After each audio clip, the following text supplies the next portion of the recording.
البسبوسة من أجمل الحلويات الشرقية، طريقتها ومكوناتها بسيطة جدا، لكن لها شوية تكات لازم ناخد بالنا منها كويس قوي.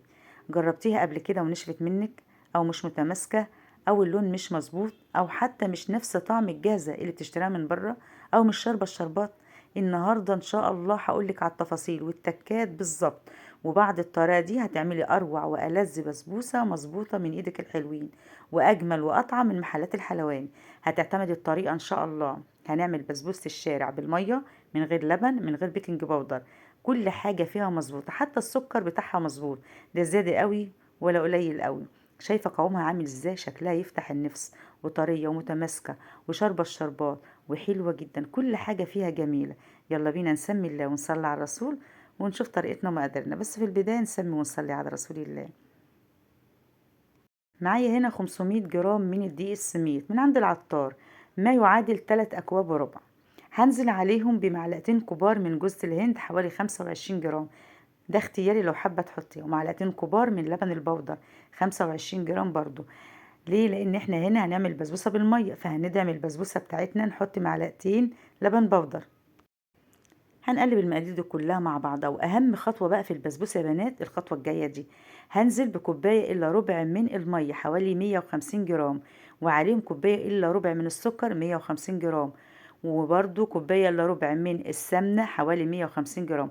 ولكن في الاول هنزل بمعلقتين كبار من عسل الكلوكوز 100 جرام. اهم حاجه العسل الكلوكوز في الوصفه كلها. لو ما عندكيش عسل كلوكوز يبقى عسل نحل، مفيش عسل نحل يبقى شربات تقيل. معايا هنا 150 جرام من السمنة. هنعمل ايه بقى في السمنة؟ مش هنحطها كلها، هنحط نصها على المواد السائلة اللي احنا حطيناها، والنص التاني على المواد الجافة. دي اهم خطوة في البسبوسة كلها. هنبس كل الدقيق السميد ونغلفه بالسمنة. خدي بالك في بعض خطوات كده، في بعض ناس شيفات بيحطوا نفس المقادير كلها على بعضها وبعدين يحطها كلها على السميد. لا، انا هنا بعمل السميد بغلفه بكل كل حبيبات من السميد بالسمنة عشان تبقى مرملة ودايبة في نفس الوقت. تعالي هنا بقى هندوب الكلام ده كله مع بعضه وارفعه على نار وسط لحد ما ادوب السكر، مش نار عالية، نار وسط، لحد بس ما ادوب السكر. انا مش عايزاه يغلي ولا عايزاه يسخن، انا عايزاه يكون فاتر كده، يا دوبك بس السكر يدوب، يعني حوالي دقيقتين 3. وابدا ارفعه من على النار. اكون معايا الصينيه مقاس من 28 ل 30، ادهنها دهنه بسيطه من السمنه او معلقه طحينه، وبكون مولعه الفرن بتاعي على درجه حراره 180.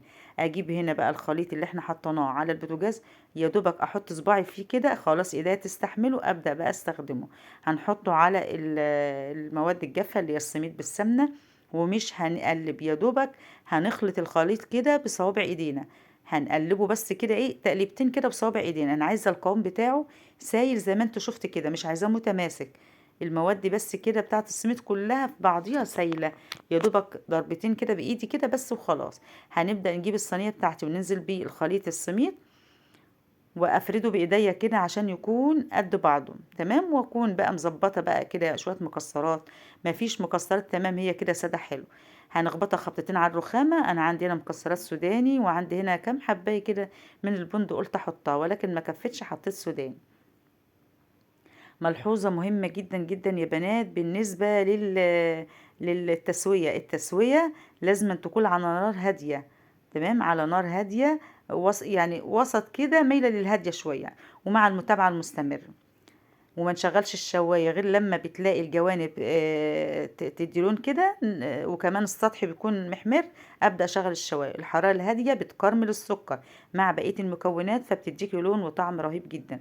معايا هنا بقى الشربات. الشربات بيكون كوباية ونص من السكر، كوباية ونص من المية، عصرة نص ليمونة، ويا سلام لو معلقة سمنة بلدي. تعالي شوفي الجمال وهي طالعة لونها رهيب، حلوة جدا. نبدأ بقى نديها الشربات.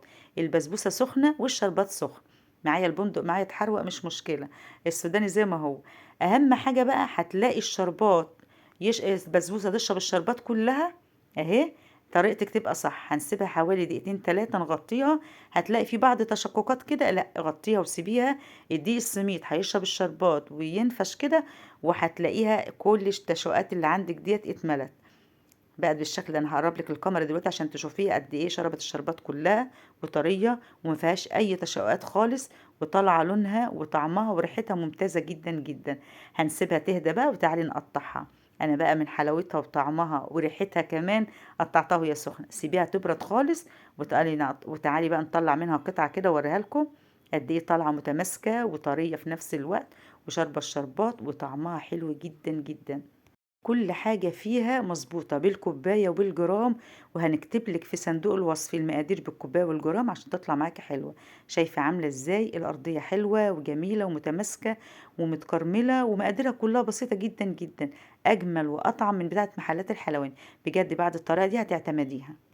شايفين بقى قد ايه البسبوسة طرية ومتماسكة، لونها ذهبي يفتح النفس وشاربة الشربات ومظبوطة وطعمها أحلى من محلات الحلواني.